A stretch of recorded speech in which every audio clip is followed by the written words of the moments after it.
శ్రీమద్ హనుమంతుడమ్మ ఓ జన్మ ఫలమా మా తీపి వరమా ఇక నేను నీ చేతి బొమ్మ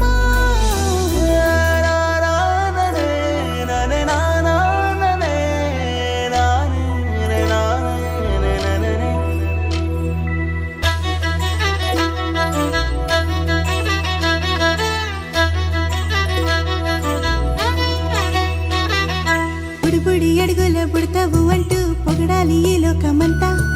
నీ అల్లరంతా కళ్ళారకంటూ నే మురిసిపోతూనే ఉంటా ఈ చిట్టి పొట్టి హనుమంతుడికి రవితేజ నానారు అంట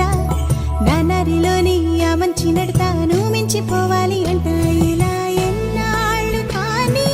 ఎన్నేళ్ళు రాని నా చిట్టి తండ్రి నువ్వు తండ్రి భవని మీ అమ్మకు నువ్వెప్పటికీ పసివాడివి